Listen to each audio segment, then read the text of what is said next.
අවසරයි ස්වාමීන් වහන්සේ අදත් සුපුරුදු පරිදි නිර්වාණ පටිපදා සහ විදර්ශනා භාවනා යන මාතෘකාව යටතේ 27 වන ධර්මදේශනාව ආරම්භ කිරීමටයි අපි දැන් සූදානම්ව සිටින්නේ.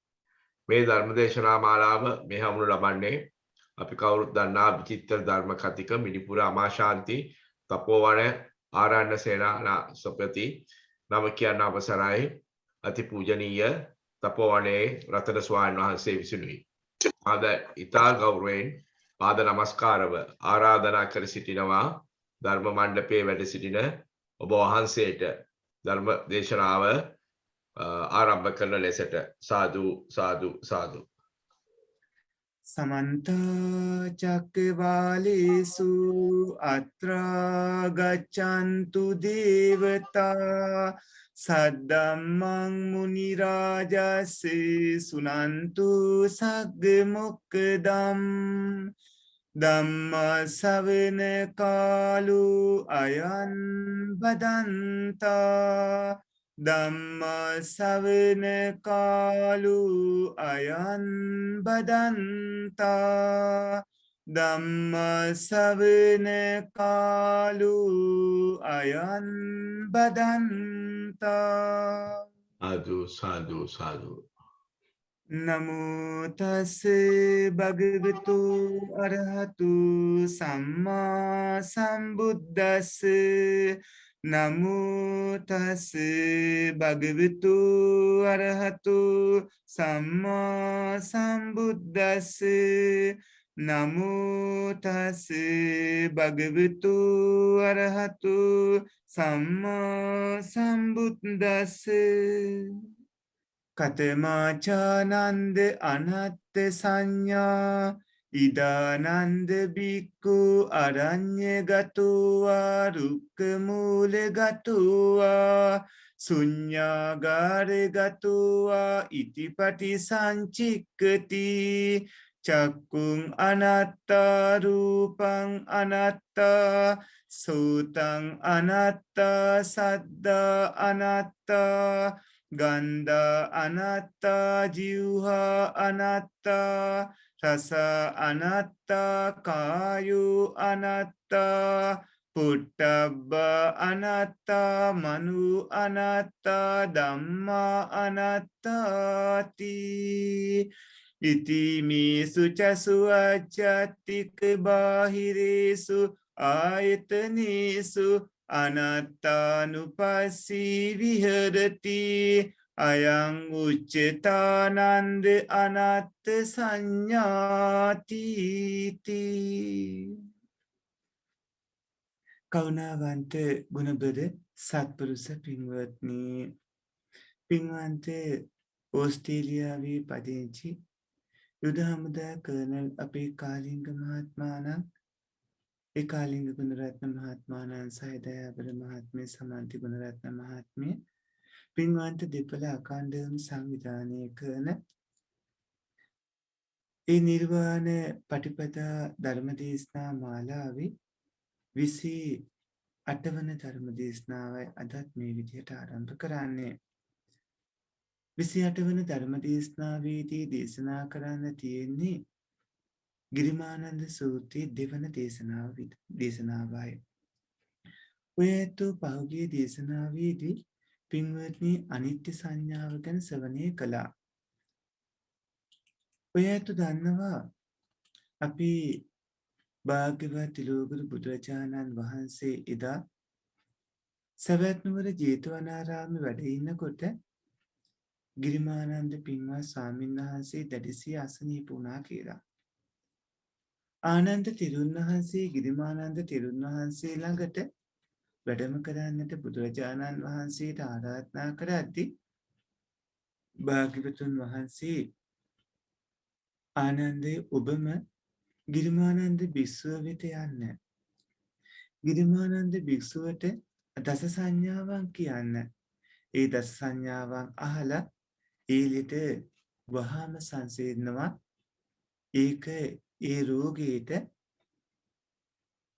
නැති වෙන්නට සංසිඳෙන්නට හේතුවකුත් වෙනවයි කියලා. ආනන්ද තෙරුන් වහන්සේට බුදුරජාණන් වහන්සේ ඉන් පස්සේ දස සංඥාවන් දේශනා කළා. ඒ දස සංඥා අතර පළවෙනි එක අපි දේශනා කළා අනිච්ච සංඥාව.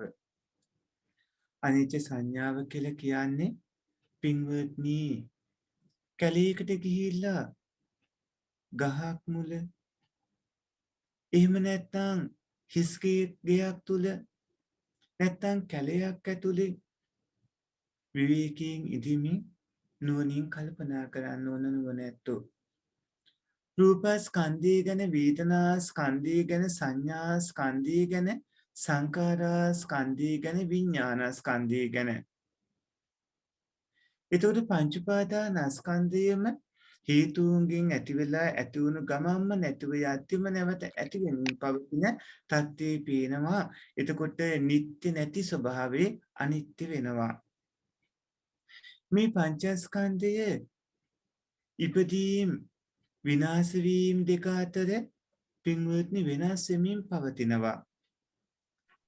එතකොට ඒ වෙනස් වෙමින් පවතින ඉපදීම් විනාශ වීම දෙක අතරේ වෙනස් වී පවතින පින්වත්නි මේ අනිත්‍ය සංඥාව නුවණින් විමසා බලන්නට ඕන. ඊට පස්සේ ওই පින්වතුන්ට අද දේශනා කරන්න තියෙන්නේ අනාත්ම සංඥාව. අර අනිත්‍ය සංඥාව මෙනෙහි කරද්දී එතන දුක්ඛ සංඥාවක් වැඩෙනවා. පින්වත්නි භාග්‍යවත් ලෝකුරු බුදුරජාණන් වහන්සේ හිතාය රැස්වලා හිටිය ස්වාමීන් වහන්සේලාටත් ආනන්ද පින්වත් තෙරුන් වහන්සේටත් දේශනා කළා අනාත්ම සංඥාව ගැන දෙවනියට ආනන්ද තෙරුන් වහන්සේ දැනගෙන ගන්න ගිරිමානන්ද සූත්‍රය දැනගෙන ගන්න ගිහිල්ලා අපේ ගිරිමානන්ද ස්වාමීන් වහන්සේට දේශනා කරන්නේ ආනන්ද අනාත්ම සංඥාව කියන්නේ කුමක්ද? ආනන්ද මේ ශාසනයේ පැවිදි පින්වතුන් වහන්සේ වනයේකට ගිහිල්ලා හරි ගහක් මුලකට ගිහිල්ලා හරි හිස් ගෙදරකට ගිහිල්ලා හරි නුවණින් මේ විදිහට කල්පනා කරනවා. ඇස අනාත්මයි රූපය අනාත්මයි. එතකොට ඇස තියෙන්නේ ඔබේ ශරීරයේ කලින්ගිරියාව තුල. එතකොට ඇස් ගුලිය තුල පින්වත්නි ප්‍රසාද රූපයක් තියෙනවා කලින්ගිරියාව මැදුකුණු හිසක් වගේ පැතිර පවතින තැනක. එතකොට සත්පුරුෂ පින්වත්නි මේ විදිහට ඇස කියලා කියන්නේ ශරීරයේ තුල තියෙන ආයතනය. එතකොට ඇස අනිත්‍යයි. ඇස අනිත්‍යයි කියලා කියන්නේ සත්පුරුෂ පින්වත්නි ඊට පස්සේ ඇසට හමුවන බාහිර අරමුණ වන රූපීටත් අවධානය යොමු කරන්න ඕන. රූපයත් අනිත්‍ය වෙනවා. එතකොට ඇසත් අනිත්‍යයි ඒ වගේම රූපයත් අනිත්‍යයි. එතකොට ඇසත් අනාත්ම වෙනවා රූපයත් අනාත්ම වෙනවා. ඇස නිට්ටය නැහැ රූපේ නිට්ටය නැහැ. ඇසට ආත්මය කියලා කියන්න බෑ රූපේට ආත්මය කියලා කියන්න බෑ. එතකොට ඔය ඇත්තන්ගේ ඇහැ කියන්නේ පින්වත්නි ස්ථීරව වෙනස් නොවි ආත්මයේ විදිහට ගන්න පුළුවන් කියන්න පුළුවන් දෙයක් නෙමෙයි. කනත් ඒ වගේ තමයි. කනත් පින්වත්නි අනිත්‍ය දුක්ඛ අනාත්ම ලක්ෂණේ තියෙනවා. මෙතෙන්දි කනත් පින්වත්නි අනාත්මයි. කනත් අනාත්මයි. ඒ වගේම කනෙන් අහන්නේ ශබ්දේ. ශබ්දයත් අනාත්මයි. ඊළඟට නාසය. නාසයත් අනාත්මයි. නාසයේ අරමුණ වෙන්නේ ඒ නාසයේ ඇතිවන විඥානයේ අරමුණ වෙන්නේ ගන්ධය අනාත්මයි. ඒ වගේම දිවත් අනාත්මයි රසත් අනාත්මයි. ශරීරයත් අනාත්මයි ස්පර්ශයත් අනාත්මයි. හිතත් අනාත්මයි. හිතේ යෙත්න ධර්මයෝ වන චෛතසික ධර්මයෝ ටිකත් අනාත්මයි. එතකොට මේ ආධ්‍යාත්මික බාහිර ආයතනයන් ගැන අනාත්ම විදියට සැලකමින් වාසය කරනවා නම් ඒක පින්වත්නි අනාත්ම සංඥාව කියලා හඳුන්වනවා. එතකොට මේවට අනාත්ම සංඥාව කියලා හඳුන්වනවා. පින්වත්නි ඔය ඇත්තෝ ඇස කන නාසය දිව ශරීරය කියන ආධ්‍යාත්මික ආයතන ටිකත් ඒ වගේම රූපේ, ශබ්දේ, ගන්ධේ, රසේ, ස්පර්ශේ කියන ඒ බාහිර ආයතන ටිකත් කියන මේ ආයතන සියල්ලම පින්වත්නි ආත්මේ මම සත්‍යයා පුද්ගලයා විදිහට ගන්නට බැරි කාරණා කියලා තීරුම් ගන්නට ඕනේ. ආත්මයක් විදිහට මම විදිහට සත්‍යයක් විදිහට පුද්ගලයෙක් විදිහට මේ රූපවල මේ වේදනා සංඥා සංකාර විඥාන ධර්මවල වෙනස් නොවි ස්ථීරවම පවතින දෙයක් නැහැ. මේ මොහොතේ තිබ්බ දේ ඊළඟ මොහොතේ නැතුව ගිහිල්ලා ඊළඟ මොහොතේ තිබ්බ දේ ඊට පස්සේ ඊළඟ මොහොතේත් නැතුව ගිහිල්ලා පින්වත්නි හැමෝටම ඇහෙනව නේද? ස්වයංස අපිට ඇහෙනවා කෙනෙක් කියලා තියෙනවා ඇහෙන්නේ නැහැයි කියලා. එතුමියට ඇහෙනවා දන්නේ පත්මලතා මතිනිට ඇහෙනවද? ස්වයංස එතන වරදක් වෙන්නේ නැති. අවසරයි ස්වයංස. මේ කරුණාවන්ත ගුණබර මෙන්න මයික්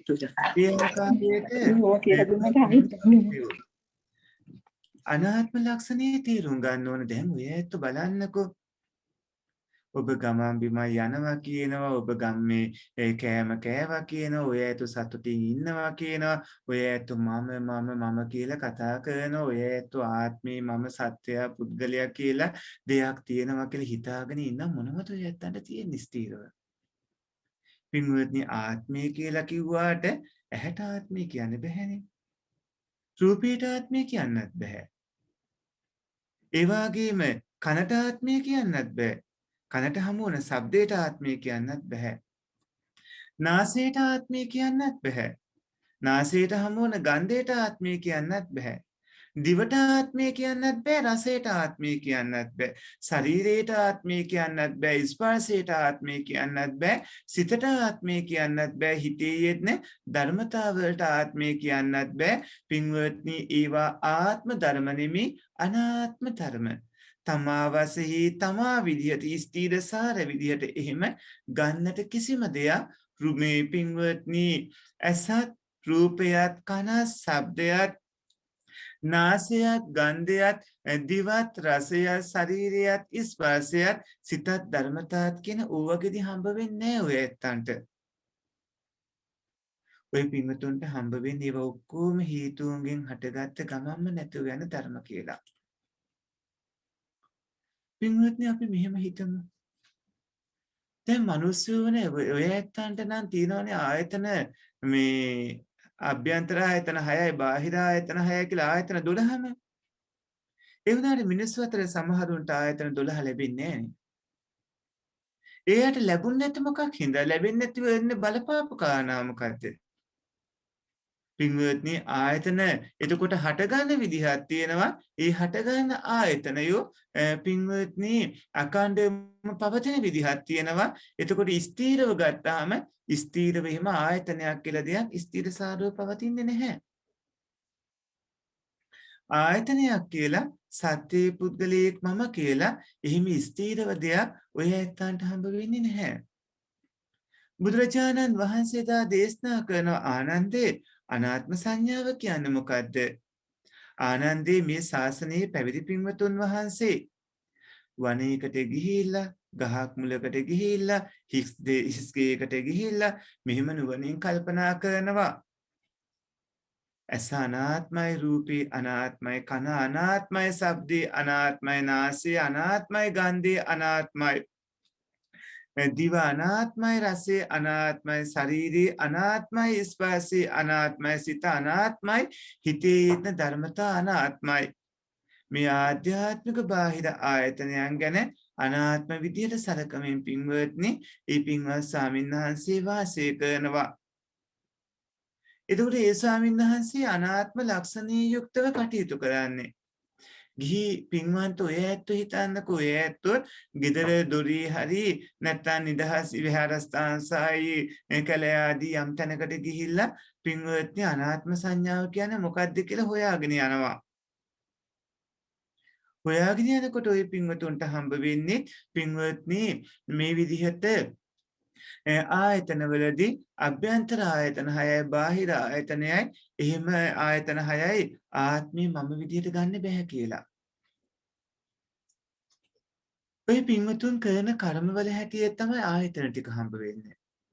අභ්‍යන්තර ආයතන ටික පහළ වෙන්නේ පින්වත්නි මෞකසේ පිළිසිඳ අරගෙන ඒ දින 77ක් විතර යද්දි 77 දින රාත්‍රිය වගේ වෙනකොට ඒතර ආයතන ටික සියල්ලම ඒ විදිහට පහළ වීමක් වෙනවා 77 දින රාත්‍රිය වගේ වෙද්දි. පින්වත්නි ඒවා ඔක්කොම ලැබුණේ කලින් භවවල කර්ම හින්දා. පෙර පින් නොතිබුණා නම් ඒවා පින්වත්නි පහළ වෙන්න ඕන කරන කර්ම තිබ්බේ නැත්නම් ආයතන ටික ඔය ඇත්තන්ට ලැබෙන්නේ නැහැ. දැන් නම් ඔය ඇත්ත අපූර්වට ආයතන වටේ තියෙන හැම පාට කරනවා ඇති, ඇහි බැඹෙහිම පාට කරනවා ඇති. ඒ වගේම ඒ ආයතන විදිහට දකින්න නැතුව ඒවා මම ආත්මේ විදිහට හිටලා විවිධ විදිහට වාන ගන්නමින් හැඩ ගන්නමින් පින්වත්නි ඒවත් එක්ක විවිධාකාර ඒ කෙලෙස් ධර්මාදී ඇතිවන විදිහේ චිත්ත වැඩපිළිවෙලක් ඇති කරගෙන ඇති. ඔය පින්වතුන් සතර මහා භූත ධර්මයන් ගැන දැනගන්නට ඕනේ. සතර මහා භූත ධර්මයන් කියන්නේ පඨවි ආපෝ තේජෝ වායෝ කියන ඔය හතරට නම. එතකොට පඨවි ආපෝ තේජෝ වායෝ කියන මේ හතරට පින්වල තනි තනියම ඇති වෙන්න බෑ. හැම වෙලාවෙම මේව ඇති වෙන්නට ඕන ගොඩක් විදිය නැත්තම් කලාප විදියට එකට. එතකොට මේවා එකට මුණ ගැහිලා එකට ඇතිවන වෙලාවට පින්වලදී මේවායේ යම්කිසි රසයකුත් ඇති වෙනවා. ඒ වගේම ගන්ධයකුත් ඇති වෙනවා. ඕජාවකුත් ඇති වෙනවා. එතකොට පින්වත්නි පඨවි ආපෝ තේජෝ වායෝ කියලා මහා භූත රූප 8ක් හම්බ වෙනවා. මේ මහා භූත රූප පින්වත්නි හතරයි ඒ වගේම වර්ණ ගන්ධ රස ඕජා කියන ඒ හතරයි ගත්තාම සුද්දාෂ්ටක විදිහට ඔක්කොම 8ක් හම්බ වෙනවා.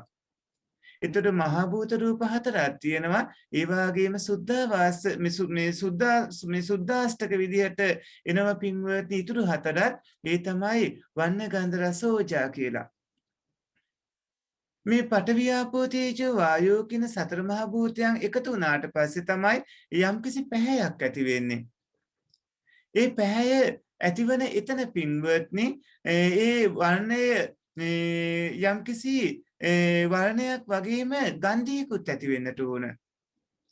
මේ සතර මහා භූත රූප එකතු වෙන තැන රසයකුත් ඇති වෙන්නට ඕන, ඕජාවකුත් ඇති වෙන්නට ඕන. වර්ණ ගන්ධ රස ඕජා කියලා රූප කලාපයක තියෙන්න ඕන පින්වත්නි රූප 8ක් එකට ඇති වෙනවා. සතර මහා භූත රූප නිසා තමයි අර වර්ණ ගන්ධ රස ඕජා කියන උපාදාය රූප 4 කියන ටික ඇති උනේ. එතකොට මෙතන රූප ඔක්කොම 8ක් තියෙනවා. එතකොට මේ රූප අටගත්තාම ඒකට පින්වත්නි ප්‍රසාද රූපේ ජීවිතින්ද්‍රිය රූපයත් එකතු වෙන්න ඕන, ප්‍රසාද රූපයත් එකතු වෙන්න ඕන, රූප 10ක් හම්බ වෙනවා. ඔය රූප 10 චක්කු ප්‍රසාදේන එකතු වුණේ එතන ඔය ඇත්තන්ගේ ඇසේ කලින් ගිරියා මැද උකුණු හිසක් වගේ පැතිර පවතින තැනක පින්වත්නි අතීත කර්ම විපාක හින්දා චක්කු ප්‍රසාද රූපේ හට ගන්නට ඕනේ. ඒක චිත්තක්ෂණ 17 කාලයකින් නැති වෙනවා. නැති වෙනකොට නැවතත් ඇතිවන විදිහට කර්මයේ තියෙන්න ඕනේ. මොකද කර්මයෙන් තමයි චක්කු ප්‍රසාද රූප දසකය ඇති වෙන්නේ. ඒක කර්මයෙන් හට ගන්නන එකක්. දැන් ඔය පින්වතුන්ට මංගල සූත්‍රය වගේ සූත්‍ර දේශනා ගැන නිරන්තරයෙන්ම අපි කියන්නේ පින්වත්නි ඒවා කරනකොට ඔය ඇත්තන්ට පෙනීම දැනීම ඇහිමාදී කරුණු වලට අදාළව තියෙන ඒ ආයතන කර්මයෙන් හට ගන්න ඕන කරන ආයතන අකණ්ඩවම හට ගන්නවා පවතිනවා. දිගින් දිගටම ඔබ සසරේ යම්තා කාලයක් සැරිසරනවාද ඊතා කාලයක් ඔබට පෙනීම ලබා දෙනවා. පින්වත්නි එතකොට බාහිර රූප අරමුණ ගත්තාම රූප අරමුණත් එහෙමයි. රූප අරමුණ තුලත් පින්වත්නි රූප කලාප තියෙන්නේ. ඇහැ තුලත් රූප කලාප මහ විශාල ප්‍රමාණයක් තියෙනවා. ඒ වගේම බාහිරවත් පින්වත්නි රූපේ තුල මේ වගේ රූප කලාප විශාල ප්‍රමාණයක් තියෙනවා. එතකොට පින්වත්නි හැම රූප කලාපයකටම වින් වෙච්ච වර්ණයක් තියෙනවා. ඒ වගේම පින්වත්නි ඒ වර්ණ රූපය මිශ්‍ර වර්ණ රූපයක් වෙනවා ඇහැට හමු වෙනකොට. හැසට හම්බ වෙනකොට ඒක මිශ්‍ර වාන රූපයක් වෙනවා. මේ ආදී විදිහට ඔය ඇත්තු ඇසත් ඒ වගේම පින්වත්නි රූපයක් තේරුම් ගන්නට ඕන. එතකොට ඔබ ඇස නිට්ටයයි කියලා හිතුවොත් කොහොමද ඒක නිට්ටය වෙන්නේ? ඔය ඇත්තු ඇස ස්ථීරව තියෙනවා කියලා හිතුවොත් ඔබ දැන් හිතන් ඉන්නේ එහෙමනම් ඇස ගැන කතා කරන්නේ එහෙමනම් ඔය ඇත්තු දැක්කේ නෑනේ ඔබ මව් කුස පිළිසිඳ ගන්න දවසේ ඉඳන් කතාව. ඒ වගේම පින්වත්නි ඔය ඇත්තු මව් කුසේ පිළිසිඳ ගත්ත දවසේ ඉඳලා අද දක්වා අහ ගමන් මගේදී මොනතරම්නම් රූපයෝ ඇතිව නැතුව ගිහිලා ඇතුව නැතුව ගිහිලා ඇතුව නැතුව ගිහිල්ලාද? ඒ ඇතුව නැතුව ගිය විවිධාකාර රූප කලාප වලට ඔබ ආත්මය කිව්වොත් කොහොමද ඒක ආත්මයක් වෙන්නේ? ඔබ සත්වයා කිව්වොත් කොහොමද ඒක සත්වයෙක් වෙන්නේ? ඔබ පුද්ගලයා කිව්වොත් මම කියලා හිතන් හිටියොත් කොහොමද ඒක මම වෙන්නේ? මේවා හේතුන්ගෙන් මේ ඇස හටගත්තේ. හේතුන්ගෙන් පින්වත්නි රූපය හටගත්තේ. දැන් ඔබට ඇසට රූප හමු වන විදිහක් තියෙනවා. පින්වත්නි ඇසට රූප හම්බ වෙන්න නම් එතන තියෙන්නට ඕන පින්වත්නි චක්කු විඥාණය ඇති වෙන්නට පින්වත්නි ප්‍රසාද රූපේ. ඒ චක්කු විඥාණය ඇති වෙන ප්‍රසාද රූපේ ඕන ඒ වගේම රූප අරමුණු දෙකක් ඕන වෙනවා. ඒ විදිහට පින්වත්නි ඔය ඇත්තන්ගේ ඒ ඇස සම්බන්ධව ක්‍රියාවලිය ඒ ආකාරයට සිද්ධ වෙන්න ඕන. ඔබ ඇසට ආත්මය කිව්වට ඇස ස්ථීරව තියෙනකොට එහෙම එකක් නැහැ. ඒ වගේම රූපේ ස්ථීරව තියෙනවා කිව්වට එහෙම දෙයක්වත් නැහැ. ඒවා තමා විදියට ගන්න බෑ. ඒවා අනාත්ම ධර්මතා. ආත්මයේ විදියට මම විදියට ගන්නට බැරි කාරණා. ඊට පස්සේ ශබ්දේ සම්බන්ධව ගත්තාම ඔබේ මේ කනේ පින්වත්නි ඇතුළත රෝම ඉද්දක් වගේ පැතිර පවතින තැනක තමයි ඔය ඇත්තන්ගේ සෝතප්‍රසාද දසක රූප කලාපේ පහළ වෙන්නේ. එතකොට ඒ සෝතප්‍රසාදයට එක්ක පින්වත්නි රූපාරම්මණය හමු වෙනවා. ඒ කියන්නේ සෝත විඥානයේ ඉපදින උපකාර වන කාන්ට දැනෙන මෙසෝතත් එක්ක ශබ්දාරම්මන හමු වෙනවා. ඇසට රූපාරම්මන කනට ශබ්දාරම්මන. ඇසට රූපාරම්මන හම්බ වෙනවා කනට ශබ්දාරම්මන හම්බ වෙනවා. හැබැයි ඔය පින්වත්තුන් ඒවා නිත්‍යයි කියලා කිව්වට ඔබට නිත්‍යකමක් හම්බ වෙන්නේ නැහැ. ඔය ඇත්තන්ට ඒක හම්බ වෙන්නේ අනිත්‍ය ධර්මයක් විදිහට. පින්වත්නි ඒ විදිහට අනිත්‍ය ධර්මතාවයක්. තවදුරටත් ඔය ඇත්තු තවත් ඉදිරියට කටයුතු කරගෙන යනකොට ඔබට හම්බ වෙනවා පින්වත්නි නාසය. නාසය වගේම නාසයට දැනෙන ගන්ධයත් හම්බ වෙනවා. මේ කිව්වේ වගේම තමයි. නාසයත් ආත්මයේ විදියට මම විදියට ගන්න බෑ. කොහොමද ඔය ඇතෝ නහයට ආත්මය කියලා මම කියලා ස්ථීරව තියෙනවා කියලා හිතන්නේ? නාසයේ ආත්මය මම විදියට ස්ථීරව ගන්න පුළුවන් එකක් නෙමෙයි. ඒ වගේම නාසයට දැනෙන ගන්ධයත් ආත්මය මම විදියට ගන්න බෑ. ඒකත් අනාත්ම ධර්මයක්. අනාත්මයි කියලා කියන්නේ තමා වශයෙන් ගන්න පුළුවන් කමක් නැහැ. ස්ථීරසාරව ආත්මයේ විදියට ගන්නට දෙයක් නැහැ ඒ තුල. ඒවා ධාතු ස්වභාවයන් විතරයි ප්‍රකෘති ස්වභාවය. ඒව ඇතුණු ගමම පින්වත්නි නැතිව යනවා. නැති වෙද්දිම නැවතත් ඇති වෙන්නට ඕන. එතකොට ඔබ ඇවිදිනකොට ඔය ඇත්තෝ සම්පූර්ණයෙන්ම ඇවිදින අනිත්‍ය ධර්ම ගොඩක්. ඒ වගේම ඔය පින්වතුන් ඇවිදින අනිත්‍ය ධර්ම ගොඩක් වගේම පින්වත්නි ඔය ඇත්තෝ දුක්ඛ ධර්ම ගොඩක්. අනිත්‍ය දුක්ඛ ධර්ම ගොඩක් වන ඔය ඇත්තෝ අනාත්ම ධර්මතා ගොඩක්. ඉතින් ඕවට නිත්‍ය සැප විදිහට ගත්තට ආත්ම විදිහට ගත්තට උතන තියෙන හේතුන්ගෙන් හටගන්න ක්‍රියාවලියක්.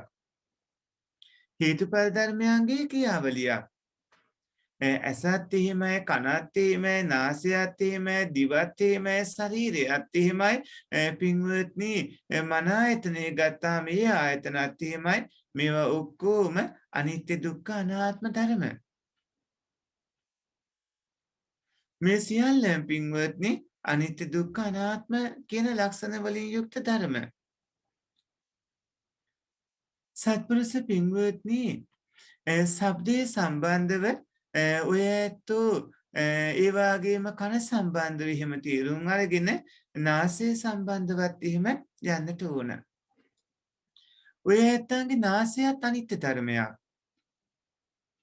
ඒ වගේම පින්වත්නි ඔය ඇත්තන්ගේ නාසයට හමුවන ගන්ධයත් අනිත්‍ය ධර්මයක්.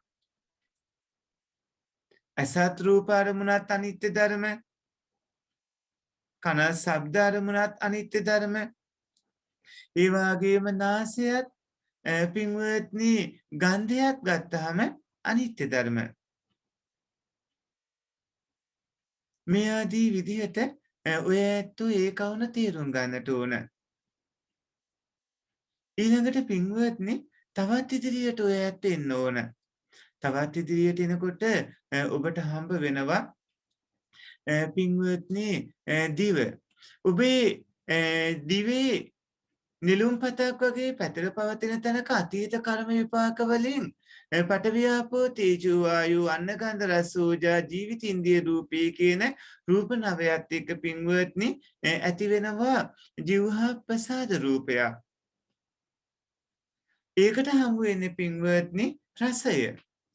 ඒවත් ඇවිල්ලා ආත්මය කිව්වට ආත්මය නෙමෙයි, මම කිව්වට මම නෙමෙයි, සත්‍යයා කිව්වට පුද්ගලයා කිව්වට එහෙම නෙමෙයි. ඒවා ධර්මතා ධාතු කොටස්.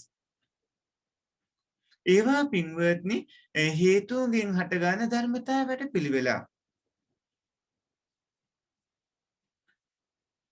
ඒ වගේම ශරීරය ගත්තාම පින්වත්නි ශරීරයත් ඒ වගේ ගුරුසු නියපොතු ඒ වගේම පින්වත්නි කෙස් වගේ තැන් ඇලුනකොට අනිත් හැමතැනකම ඇති වෙන්නට ඕන ඔය ඇත්තන්ගේ ඒ මේ ස්පර්ශයට අදාළව ප්‍රසාද රූපේ. පින්වත්නි ශරීරයත් ඒ වගේම බාහිර රූප අරමුණක් ගත්තට පස්සේ ඒවා ඔක්කොම මේ ස්පර්ශයක් ගත්තට පස්සේ ඒවා ඔක්කොම ඇවිල්ලා අනිත්‍ය ධර්ම, දුක්ඛ ධර්ම, අනාත්ම ධර්ම. මෙතන සම්පූර්ණයෙන්ම ඒක ආත්මයේ විදියට, මම විදියට, සත්‍යයා විදියට, පුද්ගලයා විදියට ගන්නට බැරි කාරණාවක්. ඒ වගේම පින්වත්නි රසය ගත්තාම ඒකත් දිවත් එක්ක එහෙම තේරුම් ගන්න ඕන, ස්පර්ශයත් එහෙම තේරුම් ගන්න ඕන, හිතත් ඒ විදියට තේරුම් ගන්නට ඕන. තමා විදියට තමා වශයෙන් ගන්නට කිසිම දෙයක් ඔය ඇත්තන්ට හම්බ වෙන්නේ නැහැ නුවණින් විමසා ගියහම. දැන් බලන්නකෝ ඔය පින්වතුන් මේ මොහොතේ මානයටපත් වෙනවා නිසනික මානයට. පින්වත්නි මේ මොහොත කියලා කියන්නේ ඔය ඇත්තන්ගේ හේතුන්ගෙන් හටගත්ත ගමන්ම නැතුව යන වැඩ පිළිවෙලක්. එතකොට ඔය පින්වතුන් මේ මොහොත කියලා කියන්නේ ඇතිව නැතුව යන ධර්මතා වැඩ පිළිවෙලක්. මේ විදිහට පින්වත්නි භාග්‍යවත් ලෝකුරු බුදුරජාණන් වහන්සේ විසින් දේශනා කළා. පින්වත්නි ආයතනවල අභ්‍යන්තර ආයතනත් ඇවිල්ලා අනාත්ම ධර්මතා, බාහිර ආයතනත් ඇවිත් අනාත්ම ධර්මතා, අභ්‍යන්තර ආයතනත් අනාත්ම ධර්මතා, බාහිර ආයතනත් අනාත්ම ධර්මතා වෙනවා. පින්වත්නි ඔය ඇත්ත නිවැරදිව හුදකලා වෙන්න ඕන. තනි වෙන්නට ඕන. තනියම ඉන්නකොට හුදකලා ඉන්නකොට ඔබ කල්පනා කරන්න ඕන මේක නෑ. ඇස මොන වගේ එකක්ද හඳුනා ගන්න ඕන. ඒ වගේම කනනාසයේ දිව ශරීරයේ මොන වගේවද හඳුනා ගන්න ඕන. ඒ වගේම රූප ශබ්ද ගන්ධ රස ස්පර්ශ කියන ධර්ම මොන වගේවද හඳුනා ගන්න ඕන. ඒවා මුල් කරගෙන ඔය පින්වතුන් කොයි වෙලාවකවත් අකුසල කර්ම කරගන්න හොඳ නෑ. කුසල කර්ම කරගන්නට ඕන. පින්වත්නි ඒ විදිහට කටයුතු කරගන්න ඕන. මෙතෙන්දී රූප ගැනත් ඔය ඇත්තන්ට හොඳ වැටහීමක් ඕන. රූප 28ක් තියෙනවා. රූප 28න් පින්වත්නි උපාදාය රූප උපදවන රූප 4ක් තියෙනවා. සතර මහා භූත රූප කියලා. සතර මහා භූත රූප වලින් පඨවි ධාතුව කියලා කියන්නේ පින්වත්නි තද ගතියට නම. ආපෝ ධාතුව කියලා කියන්නේ ඇලෙන ගතිය, වැగిරෙන ගතියට නම. ආබන්ධන ගතියට නමක්. එතකොට තේජෝ ධාතුව කියලා කියන්නේ උණුසුම හෝ සීතල බවට නමක්. වායෝ ධාතුව කියලා කියන්නේ පිම්බෙන හෝ සැලෙන තත්ත්වයට නමක්. කුම්බන සෙලවෙන ස්වභාවය තමයි වායෝ ධාතුව වෙන්නේ. එතකොට මේ සතර මහා භූත රූප වලින් එකකටවත් පින්වත්නි අනිත් ධාතු තුනෙන් එකක්වත් පින්වත්නි වෙන්ව ඇති වෙන්න බෑ. ඒ වගේම වෙන්ව පවතින්නත් බෑ, වෙන්ව නැති වෙන්නත් බෑ. වෙන්ව ඇති වෙන්නත් බෑ, වෙන්න පවතින්නත් බෑ, පින්වත්නි නැති වෙන්නත් බෑ. එතකොට ඔය සත්පුරුෂයෝ විසින් නිරන්තරයෙන්ම තේරුම් ගන්නට ඕන පින්වත්නි හැම වෙලාවකම වායෝ ධාතුව ඒ වගේම පඨවි ධාතුව තේජෝ ධාතුව පඨවි ආපෝ තේජෝ වායෝ කියන සතර මහා භූත ධර්ම වලින් තමයි උපාදාය රූපය හටගන්නේ. ඒතර පඨවි ආපෝ තේජෝ වායෝ කියන සතර මහා භූත ධර්ම වලින් වර්ණ ගන්ධ රස ඕජාදී උපාදාය රූපය හටගන්නනවා.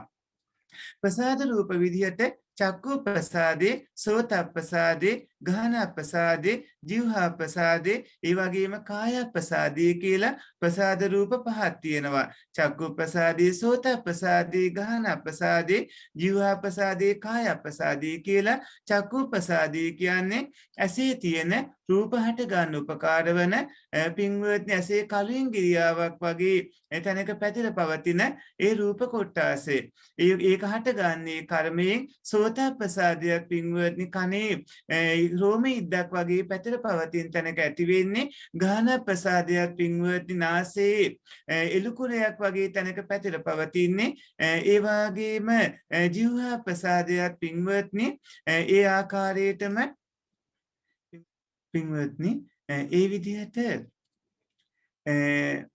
චක්කුසෝත ගහන જીවහා කායාදී විදිහට පින්වත්නි ඇස කන නාසය දිව ශරීරය කියන මෙන්න මේ ඒ ආයතන ගත්තාම ඒවාට බාහිර විශේෂවන රූපාදී ඒ ආයතන තියෙනවා. එතකොට මෙතන ආයතන රූපස්කන්ධී විදිහට ගත්තාම අටවිසි රූපවලදී ඔය ඇත්තන්ට ඒ අභ්‍යන්තර ආයතනත් බාහිර ආයතනත් ආත්මී විදිහට ගන්න පුළුවන් කමක් නැහැ.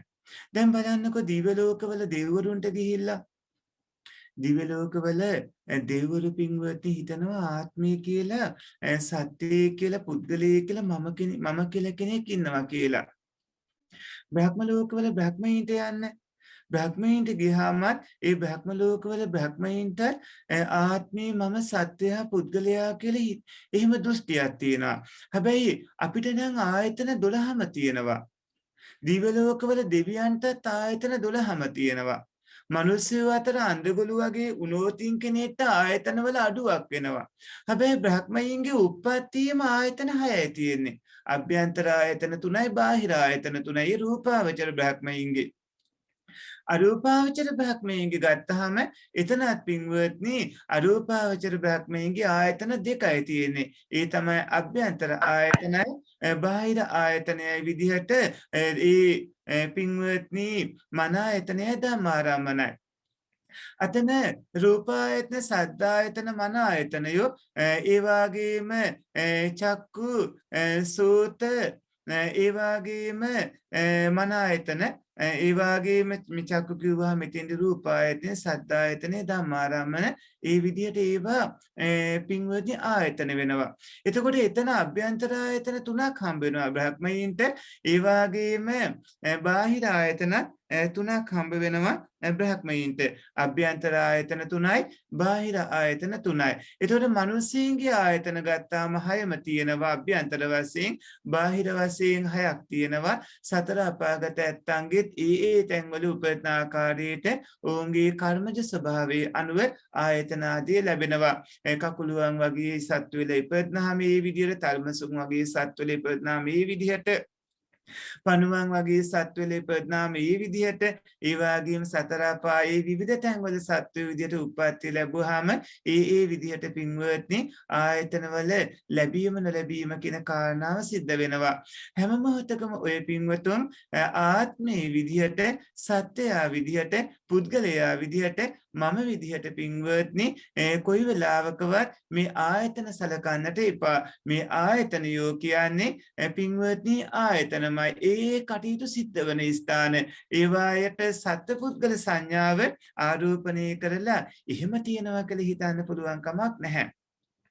තව තියෙනවා පින්වත්නි ඔය ඇත්තන්ට රූප 28 දී දැනගන්න කවුණු ඒ වගේම හිතේදී දැනගන්න ඕන කරන කවුණු අභිධර්මාදී තැන්වලදී කවුණු කියලා දෙනවා.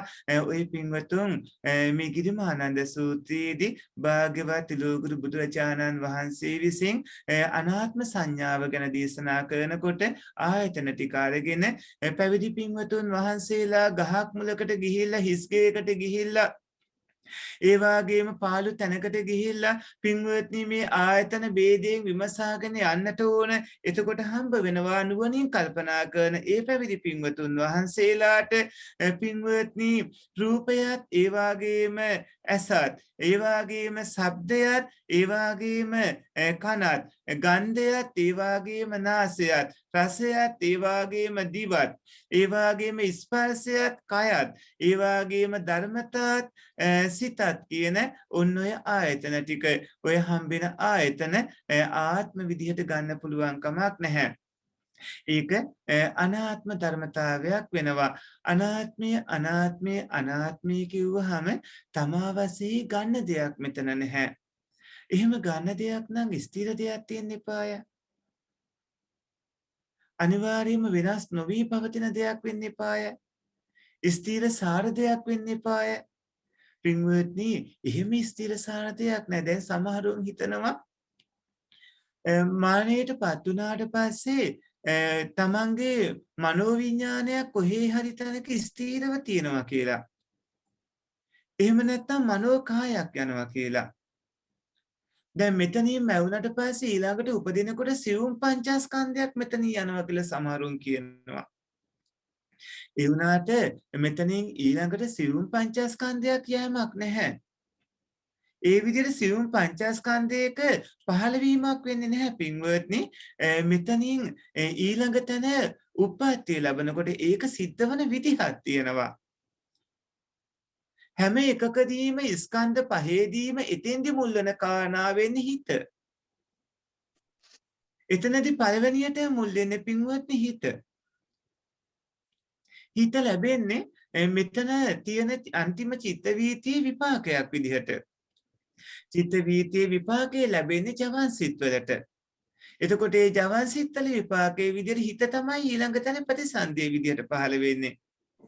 මේ ප්‍රතිසන්දි විඥානයේම යෙදෙන්නට ඕන පින්වත්නි වේදනා සංඥා සංකාර කියලා ධර්ම. ඒ වගේම එතන මව්පියන් මනුස්ස මව්කුසක නම් උපදින්නේ මව්පියන්ගේ සුඛ සහ ඩිම්බ සංසේචනය වෙලා තියෙනවා. මේ සංසේචනයේට තමයි මේ ප්‍රතිසන්දි විඥානයේ බැසගන්නේ. එතකොට මේ ප්‍රතිසන්දි විඥානයේම චෛතසික ධර්ම ටික තියෙන්න ඕන වේදනා සංඥා සංකාර කියලා. ඒ වගේම රූපේ එතන මව්පියන්ගෙන් ලැබුණු රූපේ තියෙන්නේ. එතකොට ඒ රූපයත් හේතුන්ගෙන් කර්ම චිත්ත ඍතු ආහාර කියන හේතුන්ගෙන් ඇතිවුණු ගමන් නැති වෙන යද්දිම නැවත ඇතිවන විදිහේ වැඩපිළිවෙලක් වෙනවා. මේ හිත පින්වත්නි ඒ විදිහට ඇතිව නැතෝ යමන වැඩපිළිවෙලක් වෙනවා. මේවා නාම රූප ධර්මයෝ හේතුන්ගෙන් හටගන්න ධර්මතා. ඉතින් කොහොමද ඔය ඇත්තෝ ඒකට ආත්මය කියලා කියන්නේ? ඒකට මම කියලා කියන්නේ. ඒකට සත්වයා කියලා කියන්නේ. ඒකට පුද්ගලයා කියලා කියන්නේ. පින්වත්නි එහෙම ස්ථීරව තමා වශයෙන් ආත්මය මම කියලා ගන්නෙ කොහොමද දෙයක්? ඔය පින්වතුන්ට ආයතන ભેදයෙන් ගියාම හම්බ වෙන්නේ පින්වත්නි චක්ක ආයතනේ. ඒ වගේම බාහිරින් රූප ආයතනේ. රූප ආයතනේ කිව්වම හම්බ වෙන්නේ වර්තමාන රූප අරමුණක්. කොයි වෙලාවකවත් ඔය ඇත්තන්ට පින්වත්නි ඇසට හම්බ වෙන්නේ අතීත රූප අරමුණක්. ඔය ඇත්තන්ගේ ඇසට හම්බ වෙන්නේ වර්තමාන රූප අරමුණක්. ඔය ඇත්තන්ගේ කනට හම්බ වෙන්නේ නැහැ පින්වත්නි අතීත ශබ්ද අරමුණක්. වර්තමාන ශබ්ද අරමුණක් හම්බ වෙන්නේ. ඒ වර්තමාන ශබ්ද අරමුණ වෙන්නේ ඒ රූපයේ චිත්ත ආයුෂ තියෙන චිත්තක්ෂණ 17 කාලයේ අනුව. ඒ විදිහට ඇති වෙනකොටම නැතිව යද්දී කොහොමද එතන ආත්මයක් කියලා ගන්නෙ? ඒ නිසා නුවණැති ඔය පින්වතුන් නිවෙස්වලදී ඒ භාවනා කරන ස්ථානයට ගියහම ඔබේ බුදුමැදුර ළඟ වේවා, ඔබේ නිවස ඔබ නිදා ගන්න කාමරේ වේවා, එහෙම නැත්නම් හුදකලා වෙන් කරගත්ත තැනක් වේවා, නැත්නම් භාවනා කරන තෝරාගත් ස්ථානයක් වේවා, ඒ තැනකට ගියාට පස්සේ පින්වත්නි ඒ තැනේදී ඔය ඇත්තෝ බලන්නට ඕනේ මේ අනාත්ම සංඥාව. අනිත්‍ය සංඥාව අපි කලින් ඉගෙන ගත්තා. එතකොට ඔය පින්වතුන් නිත්‍ය නොවන ස්වභාවය දැනගන්න ඕන රූප වේදනා සංඥා සංකාර විඥානයන්ගේ. මෙතන පින්වත්නි ආත්ම නොවන ස්වභාවය තමා වශයෙන් ගන්නට බැරි ස්වභාවය දකින්නට ඕනේ ඇස කන නාසය දිව ශරීරයේ රූප ශබ්ද ගන්ධ රස ස්පර්ශයන්ගේ. ඔය ඇත්තෝ රූපස්කන්ධය හඳුන ගන්නත් ඕනේ, වේදනාස්කන්ධය හඳුනන්නත් ඕනේ, සංඥාස්කන්ධය හඳුනන්නත් ඕනේ, සංකාරාස්කන්ධය විඥානස්කන්ධය හඳුනන්නත් ඕනේ. සත්පුරුෂ පින්වත්නි රූප වේදනා සංඥා සංකාර විඥාන කියන පංච උපාදානස්කන්ධයම සම්පූර්ණයෙන්ම හේතුන්ගෙන් හටගත්ත ගමම්ම නැතිව යන ඒ වගේ වැඩපිළිවෙලක් කියලා තේරුම් ගන්න ඕනේ. පංච උපාදානස්කන්ධය ඒක නිත්‍ය නැහැ, ඒක අනිත්‍යයි. ඒ වගේම මේ ආයතන වලට ගත්තාම ඒ තුල ආත්මයක් කියලා තමා වශයෙන් ගන්න දෙයක් නැහැ, ඒක අනාත්මයි.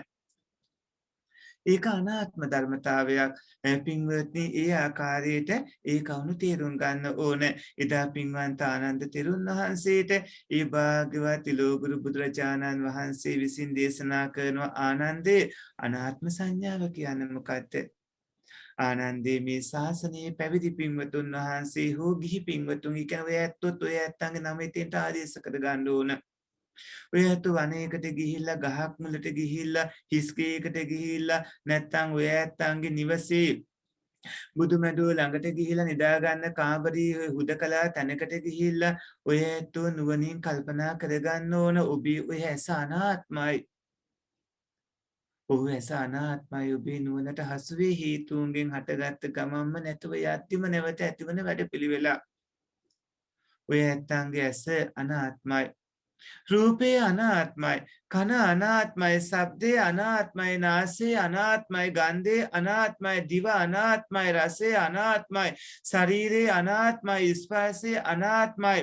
ඒ වගේම සිත අනාත්මයි, සිතේ උපදින ධර්මයෝ අනාත්මයි. මේ විදිහට පින්වත්නි ආධ්‍යාත්මික බාහිර ආයතනයන් ගැන අනාත්ම වශයෙන් සැලකමින් වාසය කරන එකට කියනවා අනාත්ත සංඥා කියලා. අනාත්ත කියන්නේ පාලි භාෂාවෙන්, සිංහලෙන් කියන්නේ අනාත්මයි කියලා. ඔය දෙක පටලව ගන්න එපා. දැන් අර මෑත කාලේදී අර වහරකවාදී ඒ ඇත්තෝ එහෙම හුඟක් වෙලාවට ඕක පටලවලා මිවනවාදී ඒ ඇත්තෝ එහෙම හුඟක් ඕක පටලවලා කියනවා. ඒක වැරදි පින්වත්නි. ඒක සම්පූර්ණයෙන්ම වැරදි. මෙතන අනිත්‍යයි කියලා කියන්නේ නිට්ටය නොවන ස්වභාවයට නමක්. දෙයක් අනිත්‍ය නම් ඒ තුලම අපිට දුක්ඛ ලක්ෂණය දකින්න පුළුවන්කම තියෙනවා විපරිණාම තත්ත්වයට පත්වන හින්දා එතන. එතකොට අනාත්ම ලක්ෂණය කියන්නේ පින්වත්නි මෙතන ආත්මී මම සත්‍යය පුද්ගලයා විදිහට ගත හැකි කිසිවක් නැති නිසා තමා වශයෙන් ගන්නට කිසිවක් නැති හින්දා ඔය ඇත්ත කියන්නේ ලොකු වැඩපිළිවෙලක් ක්‍රියාපටිපාටියක් විතරයි. මොනවද ඔබේ ගන්න තියෙන්නේ? ස්ථීරව තියෙන්නේ. ඔය ඇත්තන්ට පින්වත්නි රූපාක්ෂණ චිත්තාක්ෂණ 17ක ආයු කාලය තියෙන්නේ. එතකොට චිත්තාක්ෂණ 17ක ආයු කාලයක් තියෙන රූපාක්ෂණයක් ගත්තාම මේක ඒ මොහොතේම ඇතිව නැතිව ගිහිල්ලානේ. ඔය ඇත්තන්ගේ මුළු මහත්වයේ සත්තාන්ත ශරීර වැඩපිළිවෙල පුරාම පින්වත්නි ගත්තාම තියෙන්නේ ඒ වගේ අනිත්‍ය වුණු ධර්මතා ගොඩක් වැඩපිළිවෙලක්. ඒක කිස් වලින් වෙන් කරලා ගත්තත්, රෝම කූපයක් ගානේ ගත්තත්, නියපොතු විදිහට ගත්තත්, දත් විදිහට ගත්තත්, සමමස් විදිහට ගත්තත්, නහර ඇට මිදුළු විදිහට ගත්තත්, වග්ගඩු දෙකෙන් ගත්තත්, අක්මාවෙන් ගත්තත්, දලඹුවෙන් ගත්තත්, බඩදිවින් ගත්තත්, බඩවැලෙන් ගත්තත්, අතුණු බාහිර වලින් ගත්තත්, අතුණු බහන් වලින් ගත්තත්, ඒ වගේම ඔය ඇත්තෝ උදේට හරි දවල්ට හරි ගත්ත ආහාර දැන් ඔබේ ආමාශයට ගිහිල්ලා ඒ එන්සයිම් විවිධ දේවල් එක්ක පින්වත්නි ඒක දැන් දිරණ තත්ත්වයට පත්වලා බඩවැල දිගේ ඒක ගමන් කරමින් අසුචි ගොඩක් බවට පත් වෙමින් ඇති. ඒ විදිහට ගත්තත් ඒ වගේම පින්වත්නි හිස් මොළය ඒ වගේම අසුචි මල මුත්‍රාදී කුමන ආකාරයට ගත්තත් ඔය හැම කුණපයක්ම හේතුන්ගෙන් හටගන්නවා හටගත්ත ගමන් නැතුව යනවා වග්ගඩු දෙක එක තැනක ස්ථානගත වෙලා තිබ්බාට හදවත් මස තව තැනක ස්ථානගත වෙලා තිබ්බාට ඇස් දෙක තව තැනක ස්ථානගත වෙලා තිබ්බාට ඒ වගේම අනිකුත් ආයතන තව තව තැන්වල ස්ථානගත වෙලා තිබ්බාට ඔය ඇත්තන්ගේ ශරීරයේ විවිධාකාර විදිහට පින්වත්නි විවිධාකාර විදිහට හැඩ ගැහුණාට සැකසුණාට ඕවා ඔක්කොම මේ අනිත්‍ය දුක්ඛ අනාත්ම ධර්මතා. ඕවා අනිත්‍ය දුක්ඛ වූ ධර්මතා. ඕවා පංච උපාදානස්කන්ධය. ඒ වාගේ මේවා ආයතන ධර්මයෝ. මේවා අනාත්ම ධර්මතාවයෙන් යුක්ත කාරණා බව තීරුම් අරගෙන කටයුතු කරන්නට ඕන. මේ මනුස්ස ජීවිතේම ඔබට පුළුවන් මගපල් ලබන්නට. හැබැයි මගපල් ලබන්නට නම් ඔබේ චිත්තසංතතිය ඒ වෙනුවෙන් පින්වත්නි සැකසෙන්නට ඕන. දියුණු වෙන්නට ඕන. ඔය ඇත්තෝ ඔබේ චිත්තසංතතිය තුල කුසල ධර්මයන් වඩන්නට ඕන. අකුසල අරගෙන බෑ. අකුසල ධර්මයෝ අරගෙන බෑ පින්වත්නි. කුසල ධර්මයෝ තමයි චිත්තසංතතිය තුල මේ හට ගන්නට ඕනේ. ඒ වගේම චිත්තසංතතිය තුල වර්ධනය කර ගන්නට ඕනේ. මොකද මේ ඇති කරගත්ත කුසල වලට විපාක ලැබෙන හින්දා. එතකොට ආත්මය මම සත්‍යය පුද්ගලයා විදියට ගත හැකි කිසිවක් නැහැ. රූපය අනාත්මයි. ඒ වගේම ඇසත් අනාත්මයි. ඒ වගේම ශබ්දයත් අනාත්මයි, නාසයත් අනාත්මයි, ගන්ධයත් අනාත්මයි, පින්වත්නි ඒ වගේම දිව අනාත්මයි, රසය අනාත්මයි, ශරීරය අනාත්මයි, ස්පර්ශය අනාත්මයි, හිත අනාත්මයි, හිතේ යෙත්න ධර්මතා අනාත්මයි. ඒවා ඔක්කොම එක්තරා සුළු වේලාවක් විතරක් අපිට සම්මුතියෙන් පෙන්වනාට හැම මොහොතකම සනයක් පාසා ඒවා ඇතිව නැතුව බිඳි බිඳි යන ධර්මතා. මේ විදිහට පින්වත්නි ගිරිමානන්ද සූත්‍රයට අදාළව ඒ අනත් සංඥා තේරුම් ගන්නට ඕනේ. පින්වත්නි ඔබට තියෙනවා නම් ගැටලු අහන්න. සාදු සාදු සාදු ස්වාමීන් වහන්සේ වහන්සේගේ දේශනාව සම්බන්ධව යම් මට ගැටලු තියෙනවා නම් තා කාරුණික ඉදිරිපත් කරන්න නේ. ඒත් හැමෝටම පැහැදිලිද? එහෙමයි හඳුනන්නේ. ආත්මය අනාත්මය ඔය ටික හැමතැනම පටලව ගන්න එකක් නේ. ආත්මය අනාත්මය. දැන් මෙතන අනත් සංඥා කිව්වම ඇත්තටම මේ සිදුවන ක්‍රියාවලිය ආත්මයක් නැති ස්වභාවය. ඒක වේයත්ව නුවණට හසු කර ගන්න නම් නිතරම සිහිනුවණින් ඉඳීමින් ආත්මයක් නැත්තටම ආත්මයක් නැති ආත්මයක් ලෙස ගත නොහැකි මේ தත්ත්වයේ නුවණින් විමස බල බල නුවණින් දකිමින් ඒ தත්ත්වය අවබෝධ කර ගන්න ඕන. ඔය ඇත්තෝ ඔබේ රූපේ දිහා හොයාගෙන ගියොත් ඇස කන නාසය දිව ශරීරය කියන සිත කියන ඒ අභ්‍යන්තර ආයතන වලට මේ සිතත් එක්කම ඒ ආයතන වලට හොයාගෙන ගියොත් ඒ වගේම බාහිර රූප ශබ්ද ගන්ධ රස ස්පර්ශ ධම්ම කියන ආයතන වලට හොයාගෙන ගියොත් නොවිනාශ තමා විදිහට ගන්න පුළුවන් මම විදිහට ගන්න පුළුවන් ආත්මේ විදිහට ගන්න පුළුවන් ස්ථීරව සාරව තියෙන එක දෙයක් කියන්න බලන්න. මොනවද වෙනස් නොවි තියෙන්නේ? නිට්ටයව තියෙන්නේ. කිසි දෙයක් නැහැ ස්වාමීන් වහන්සේ. දෙවිවරුන්ට ස්වාමීන් වහන්සේ දෙවිවරුන්ට මොනවද තියෙන්නේ එහෙම ස්ථීරව? කිසිම දෙයක් නැහැ. හැම දෙයක්ම හේතුන් නිසා හැටගෙන තියෙන නිසා ඉතින් තියෙන විදිහක් නැහැ නියත වශයෙන්. බ්‍රහ්මයින්ට නෑ ස්වාමීන් වහන්සේ. කිසිම සතර දෙයක් පාරමිතාන්ට නෑ ස්වාමීන් වහන්සේ. කිසිම හැම දෙයක්ම අනාත්මයි. එතකොට සීලම කාරණාවල ආත්ම විදියට තමා වශයෙන් ගන්න පුළුවන් අඩුම තරමේ කිස් ගහක දෙයක්වත් රෝම කූපයක තරම් දෙයක්වත් නිට්ටයව තියාගන්න පුළුවන් මොන හරි දෙයක් හම්බ වෙයිද? නෑ ස්වාමීන් වහන්සේ. එහෙනම් මොකද පින්වත්නි ඔය ඇත්ත මේ කෙටි මනුස්ස ජීවිත මේ කාල සීමාව තුලදී උච්චර ලොකු යුද්ධයක් කරමින් ඉන්නේ. ඔය ඇත්තෝ මේ ඉන්න කෙටි කාල සීමාවට පුදුම යුද්ධයක්නේ කරන්නේ. තමන් කියලා කෙනෙක්ව රැක ගන්න, තමන් කියලා කෙනෙක් පෝෂණය කර ගන්න, තමන් කියලා දෘෂ්ටියක් අරගෙන කටයුතු කරගන්න. දැන් ඔය කරන කියන දේවල් වල අතර මගදී ඔබට රැස්වන අකුසල ධර්ම වලට අහපව මොකද ලැබෙන්නේ? විපාක ස්වාමීන් වහන්සේ. මොන වගේ විපාකද අකුසල ධර්ම වලට ලැබෙන්නේ? අපුඤ්ඤාභි සංකාර ස්වාමීන් වහන්සේ. අපුඤ්ඤාභි සංකාරය කියන්නේ පින්වත්නි අකුසල විපාකය හම්බ වෙන්නේ. ඔය පින්වතුන් නිතරම සිහියෙන් ඉන්න, නුවණින් ඉන්න, නුවණින් විමසා බලන හේතුඵල ධර්මයන්ගේ ක්‍රියාකාරීත්වයේ නුවණින් විමසා බලන්නට කටයුතු කරගන්න, මගපල් ලැබීමේ අදිෂ්ඨානයෙන් කටයුතු කරගන්න. එහෙමයි හඳුරන්නේ. අනිත් අයට ප්‍රශ්න නැත්තම් ස්වාමීන් වහන්සේ මම දැනට ප්‍රශ්නයක් ඉදිරිපත් කරන්න මම හිතන්නේ හැම කෙනෙකුටම ඒක උදව් වෙයි. ස්වාමීන් වහන්සේ දැන් අනාත්ම සංඥාව වඩනවා කියලා කියන්නේ ස්වාමීන් වහන්සේ දැන් ඇත්තටම අපි නිකන් අනිත්‍ය දුක්ඛයි අනාත්මයි කිව්වහම ඒකේ ඇති දෙයක් නෑ ස්වාමීන් වහන්සේ. එතකොට නුවණින් ඒ කියන්නේ විදර්ශනා කරනකොට අපි උදාහරණයක් ගත්තොත් ස්වාමීන් වහන්සේ කනට හැසෙන ශබ්දයක් ඒ සද්දය ඇසෙන අවස්ථාවේදී අනාත්ම සංඥාව මොන ආකාරයකට වඩන්නේ ස්වාමීන් වහන්සේ හේතු ගෙන් හටගෙන හේතු නිසා නැති වෙන බවද දනින්න ඕනේ නැත්නම් පංච උපාදානස්කන්ධය අනුවද ඒ අනාත්ම සංඥාව බලන්න ඕනේ අපි.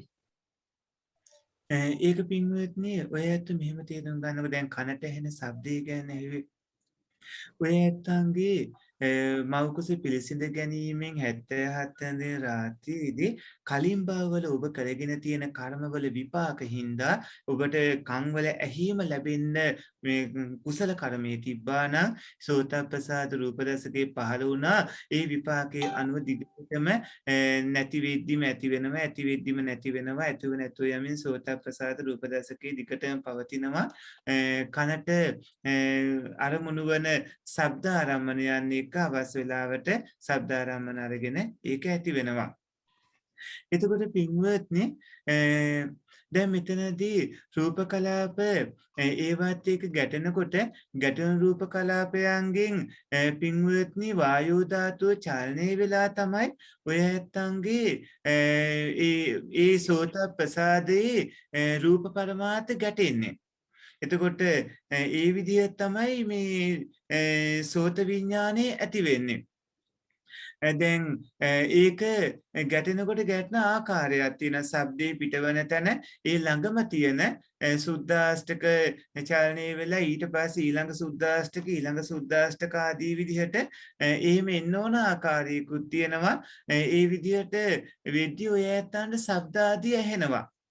එතකොට ක්‍රියාපටිපාටිය එහෙමනම් සිද්ධ වන දේ එහෙමනම් කොහොමද ඒක ඔය ඇත්තෝ සෝත ප්‍රසාදේ ඒ වගේම සෝත විඥානය ඒ වගේම බාහිර ශබ්ද අරමුණ මම විදිහට ආත්මයේ විදිහට ගන්නෙ කොහොමද? දැන් ඇත්තටම සිද්ධ වන ක්‍රියාවලියක් තියෙද්දි කොහොමද පින්වත්නි නැත්තටම සිද්ධ වන දෙයක් නැත්තටම සිද්ධ නොවන දෙයක් සිද්ධ වෙනවා කියලා හිතන්නේ? ඇත්තටම සිද්ධ වන ක්‍රියාවලිය දැක ගන්නට හැකියාව නැති හින්දා නැත්තටම නැති දෙයක් ඇත්තටම ඇති දෙයක් වගේ සැලකීම විල අනුවනකමක්. ඒක මෝහයක්, ඒක මෝඩකමක්, ඒක මුලාවක් පින්වත්නි. ඒ අනුවනකම නැති කර ගන්නට ඕන. නැත්තටම නැති දෙයක් ඇත්තටම ඇති දෙයක් විදියට සලකන්නේ නැතුව ඇත්තටම සිදුවන ක්‍රියාවලියක් එයාකාරීම දකින්නට සිහිනුවන උපදවාගෙන කටයුතු කර ගන්න ඕන නේද? එහෙමයි ස්වාමීන් වහන්සේ. තේරුණා එක ස්වාමීන් වහන්සේ. එතකොට ස්වාමීන් වහන්සේ අපිට එතනදී අර ස්වාමීන් වහන්සේ කිව්වාගේ අපි ඇත්තටම නැති දෙයක් ඇති වෙනවා කියන එක දැනගන්න බෑ. නමුත් ස්වාමීන් වහන්සේ එතනදී අපි අර අපි සතර මහා ධාතුන්ගෙන් චිත්තක්ෂණ 17ක් තුල ඇතිව නැතිව යන විදිහටද නැත්නම් අපි සද්දයයි චෝසෝත ප්‍රසාදයයි විඥානයයි ඇති වෙලා එතන ඒ නිසා පස්සය හැදෙනවා. හේතුන් තුනක් නිසා ස්වාමීන් වහන්සේ. එතකොට හේතුන් නැති වෙනකොට එතන සත්‍ය නැති වෙනවා කියලා හිතලා අපි අනාත්ම සංඥාව ගත්තොත් හරි නේද ස්වාමීන් වහන්සේ? ඔය පින්වත්නි ඔය ඇත්තෝ හේතුඵල ධර්මයන්ගේ ක්‍රියාකාරීත්වය නුවණින් විමසා බලමින් යනකොට අනාත්ම සංඥාව වැටහෙන්න පටන් ගනීවි. ඒ කියන්නේ මෙතන රූපය ඒ වගේම පින්වත්නි අපේ චක්කු විඥානේ ඒ වගේම ඇස ඒ මේ ක්‍රියාවලිය මේ කියන්නේ චක්කු විඥානයත් ඒ වගේම ඇසත් බාහිර රූප ඡායාවත් ඔය තුනේ සම්බන්ධය වෙනකොට ඔය තුන මුණගැස්ස වෙන කාරණා වෙන්නේ පස්සේ. ඒකට පස්සේ නිසා වේදනාදී ඇති වෙනවා. වේදනා නිසා වේදනා ඒ අරමුණේ රස විඳීම ස්වභාවය නිසා තණ්හාව ඇති වෙනවා. එහෙම උපාදානය කරගන්නවා සියුම් මොහ දැඩිව ග්‍රහණය කරගන්න උපාදානය වෙනවා. මේ විදිහට සිදුවන ක්‍රියාවලිය දකින්න ඇත්තටම සිද්ධවන දේ දකින්න ඔය ඇත්ත පුරුදු පුහුණු වෙන්න නිතරම නුවණින් විමසා බලන්න හේතුඵල ධර්මයන්ගේ ක්‍රියාකාරීත්වය නුවණට හසු කරගෙන නුවණින් ඒ සිද්ධවන කාරණා විමසා බලන්න පුරුදු පුහුණු වෙන්න. ඒ කියන්නේ සිහි නුවණින් ඉන්න. තවත් විදිහකට අභිධර්ම ක්‍රමයට කිව්වොත් අකුසාසිත 12 අහලකටවත් එන්න දෙන්නේ නැතුව මහා කුසාසිත 8න් ති හේතුක උත්කෘෂ්ඨ ඥාන සම්පයුක්ත කුසාසිත අනුව ඔය ඇත්තෝ ස්කන්ධ ධාතු ආයතන ඉන්ද්‍රිය කියන පරමාර්ථ ධර්ම ලෝකේ විමසමින් කටයුතු කරගන්න. එහෙමයි හඳුරන්නේ තේරුණා බොහොම පැහැදිලි ස්වාමීන් වහන්සේ. මම හිතන්නේ තව අයට ප්‍රශ්න තියෙනවද අනාත්ම සංඥාව සම්බන්ධව? අවසරයි ස්වාමීන් වහන්සේ ප්‍රශ්නයක් ඉදිරිපත් කරන්න අවසරද? ඔව් කියන්න. හොඳයි ස්වාමීන් වහන්සේ දැන් අපි අනාත්ම සංඥාව වඩනකොට අපේ දැන් ඇස කියන එක අපිට අභිමත විදිහට ක්‍රියා කරන එකක් නෙවෙයි ඒක ඇති වෙමින් නැති වෙන ධර්මතාවයක් කියලා ඒක චක්කුන් අනත්තා කියන තැන රූපං අනත්තා කියන තැන අපි උදාහරණයක් හැටියට මලක් ගත්තොත් ඒකත් ඇතිවීම නැතිවීම අපිට පාලනය කරන්න බැහැ අර එහෙම අදහසකින් වැඩුවොත් ඒක නිවැරදි නැද්ද ස්වාමීන් වහන්සේ පැහැදිලි කරන දෙන්න ගෞරවයෙන් ඉල්ලා සිටිනවා. එතනදී ඇසට හමු වන රූපයත් කනට හමු වන ශබ්දයත් ඒ විදිහට වඩාති වුණත් ඒක ආත්මයක් නෙමෙයි කියලා වැටහෙනවා.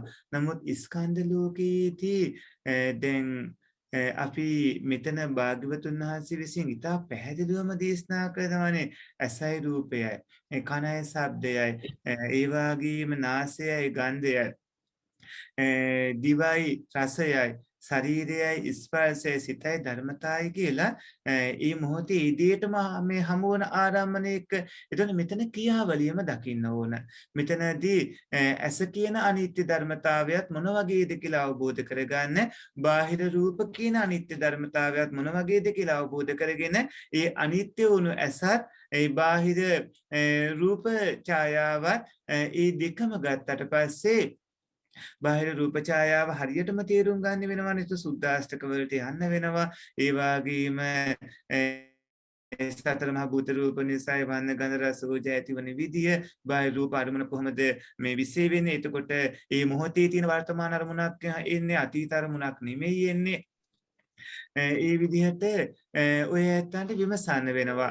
එතකොට පින්වත්නි මේ මොහොතේ සිද්ධවන ක්‍රියාවලිය නුවණට හසු කරගෙන කටයුතු කරගත්තොත් තමයි ඔබට ස්කන්ධ ධාතු ආයතන ලෝකයේ ගැන නිර්වෘල අවබෝධයක් ඇති කරගන්න පුළුවන් වෙන්නේ. අභ්‍යන්තර ආයතනයයි බාහිර ආයතනයයි දෙක ගැන මනාව වැටහීමක් ඇති කරගන්න ඒ ආයතන එක ඊට පස්සේ ඇතිවන පස්ස වේදනා තණ්හා උපාදාන භව ජාති ජරා මරණ ආදී කවන වැඩපිළිවෙල ඒ වැඩපිළිවෙල ඇතුළේ අවිද්‍යා සංකාර විඥාන නාම රූප සලආයතන ක්‍රියාපටිපාටිය මේ අංග 12ෙම යුක්ත සංසාර චක්ක ස්වභාවයෙන්ම විමසමින් තීරුම් ගනිමින් ආත්මයක් නැහැ ස්ථීර නැහැ කිසි දෙයක් ඒ වගේම මම සත්‍යය පුද්ගලයා විදිහට ගන්න පුළුවන් කමක් නැහැ තමා වශයෙන් ගන්න බෑ ඒ වගේම මෙතන තියෙන දෙයක්ම ඊළඟට යනවා ආදී විදිහට ගන්න පුළුවන් කමක් නැහැ මෙතන තියෙන්නේ අනාත්ම ලක්ෂණේ අනාත්මයි නමුත් ධර්මතා වැඩපිළිවෙල ධර්මතා ක්‍රියාපටිපාටියක් ධර්මතාවල ලොකු වැඩපිළිවෙලක් ධර්මතා ව්‍යංගයේ සිද්ධ වන ලොකු සිදුවීම් මාලාවක් ඒක ඒ විදිහට නුවණට හසු කරගන්න. තෙරුවන් සරණයි මහා ස්වාමීන් වහන්සේ බොහොම පැහැදිලි. ඔබ වහන්සේගේ පිළිතුරෙන් මට තව පොඩි ප්‍රශ්නයක් මතුවුණා. අවසරයි ස්වාමීන් වහන්සේ අනාත්මයයි අනාත්ම ලක්ෂණයයි කියන්නේ ඒක දෙකක් නේද ස්වාමීන් වහන්සේ පොඩ්ඩක් පැහැදිලි කරන්න අනාත්ම ලක්ෂණය කියන්නේ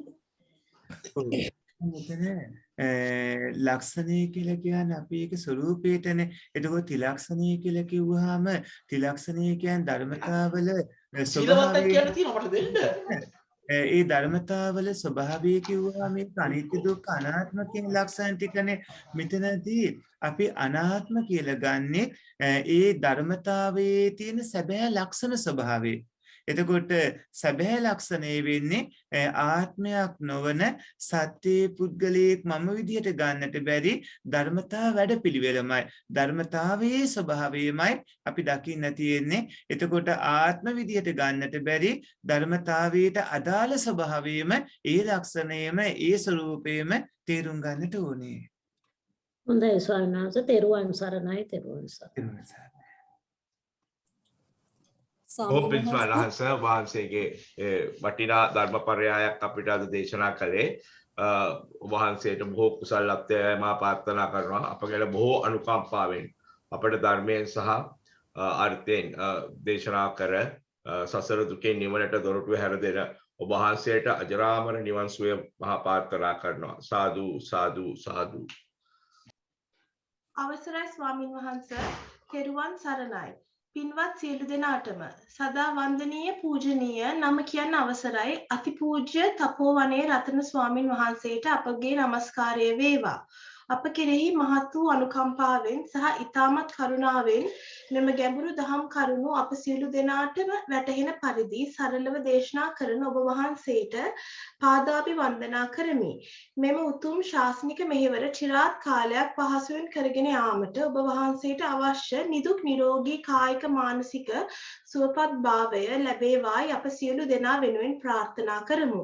ඔබ වහන්සේට ප්‍රාර්ථනීය බෝධියකින් උතුම් නිර්වාණාවබෝධය ලැබීමට මෙම ධර්ම දානමය මහා කුසල හේතු වාසනා වේවා. තවද ඔබ වහන්සේව මෙලොවට බිහි කර ශාසනයට දායාද කළ ආදරණීය දෙමව්පියන් වහන්සේලාට සහ ඔබ වහන්සේගේ ගුරු දෙවෝත්වයන් වහන්සේලාටත් මෙම ධර්ම දානමය කුසලය අනුමෝදන් කරමි. අනුමෝදන් වේවා. මෙම ධර්ම මණ්ඩපයේ දේශනාවන් කරගෙන යාමට සහාය දැක්වූ අපරැක්කේ පඤ්ඤාසාර ස්වාමින් වහන්සේ ඇතුළු සේනාසනයේ වැඩ වසන කරන අනිකුත් ස්වාමින් වහන්සේලා ඇතුළු කාර්ය මණ්ඩලයට මෙම ධර්ම දානමය කුසලය අනුමෝදන් කරමි. අනුමෝදන් වේවා. ලෝවාසී ලක්වාසී සියලු සත්වයෝ කොවිඩ් වසංගත රෝගයෙන් විදේශීය නිරෝගී වේවා. තවද මෙම ධර්ම දේශනාවට සම්බන්ධ වූ පින්වත් ඔබ සියලු දෙනා ඇතුළු ලෝවාසී සියලු සත්වයන්ට උතුම් චතුරාර්ය සත්‍ය ධර්ම අවබෝධය වේවායි මෙත් සිතින් ප්‍රාර්ථනා කරමු.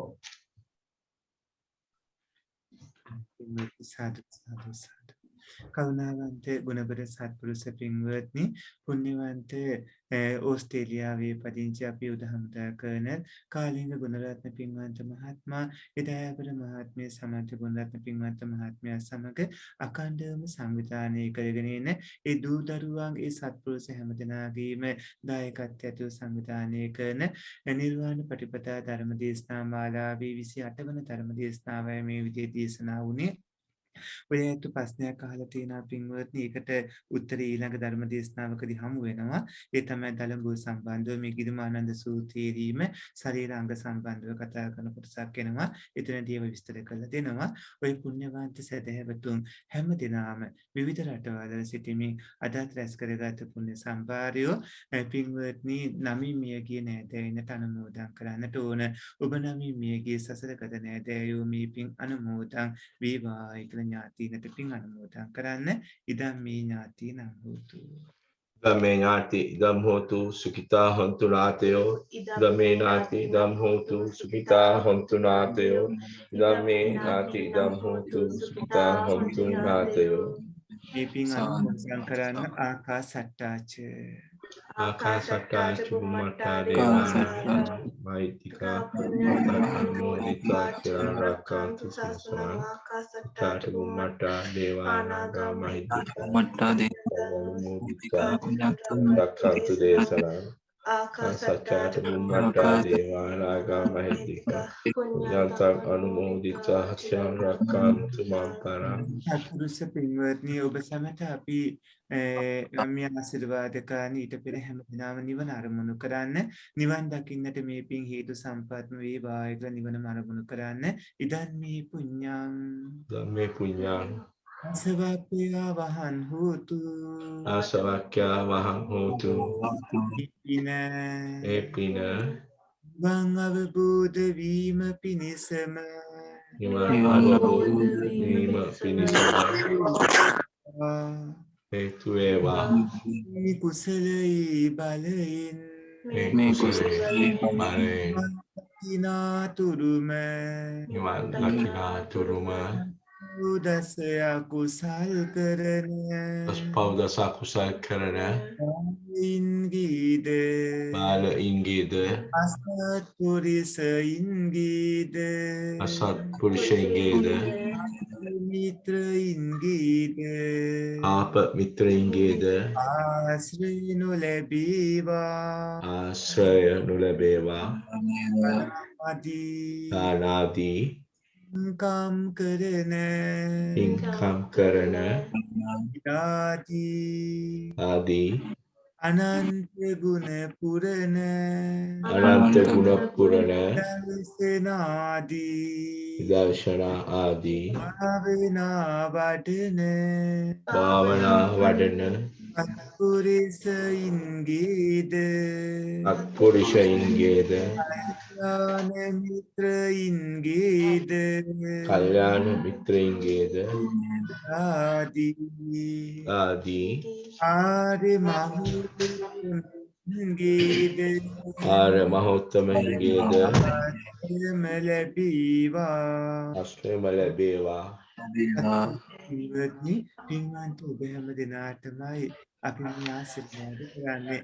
පින්වන්ත අපි ධම්මදා කරන කාලින්ද ගුණරත්න පින්වත් මහත්මයාණන් සමාධි ගුණරත්න පින්වන්ත මහත්මියට ඔබේ ආදරණීය දරුවන්ට දරුමුණු පුරාන්ට විවිධ රටවල් වල සිටින පුණ්‍යවන්ත ඔය සත්පුරුෂ මහත්තුරුන්ට මහත්මීන්ට ඔබේ දූ දරුවන්ට පවුල් පරපුරේ හැමතෙම අපි ආශිර්වාද කරනවා. අඛණ්ඩවම දේශනා කරන ධර්ම සූත්‍ර ධර්ම දේශනා මාලාවේ 28 වන ධර්ම දේශනාව අද ශ්‍රවණය කළේ.